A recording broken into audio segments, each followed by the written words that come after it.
रब जाने की गलती होई ओ लोकां नाल बोले साडे नाल ना बोले लोकां नाल बोले साडे नाल ना बोले लोकां नाल बोले साडे नाल ना बोले लोकां नाल बोले साडे नाल ना बोले सभी सामने दीवे मांगे होके आजा अपनी सामने दीवे मांगे होके आजा सभी सामने दीवे आजा होके आजा सभी सामने दीवे मांगे होके आजा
Happy birthday.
एक बहुत वधिया संगत अज मिली है, क्योंकि कई चीज़ां करन नूं मिलदियां कि अज जिहड़ा सानूं इस पिंड दे विच इकट्ठ मिले है, प्रबंधक कमेटी सेवादार का तहे दिलों धन्नवाद करते हैं, क्योंकि ये प्यार के सौदे होंगे है, क्योंकि कमेटी बहुत वधिया है, इसे करके परिवार वधिया है, पिंड का बहुत वधिया इकट्ठ है।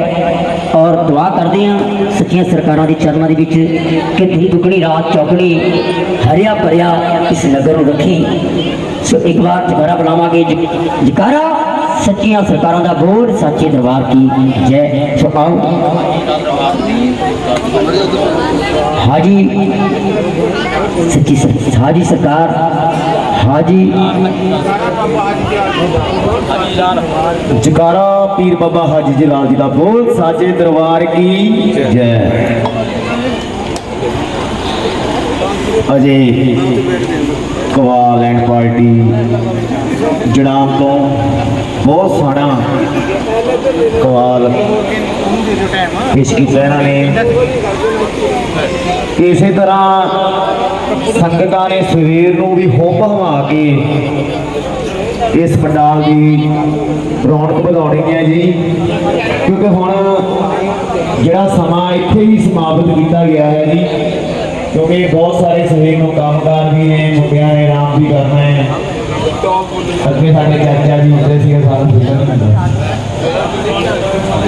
मनोहर चाचा जी, जिन्हां दा मैनूं लगदा कि कदे भी सानूं घाटा नहीं पूरा हो सकता, पर उन्हां दी याद हमेशा हर साल हर मेले पे हर रोज आऊगी। असी बहुत बहुत धन्यवाद करते हैं अजय नकाल पार्टी, अजय कवाल पार्टी तो जी। जकारा पीर बाबा हाजी जलाल जी का बोल, साचे दरबार की जय।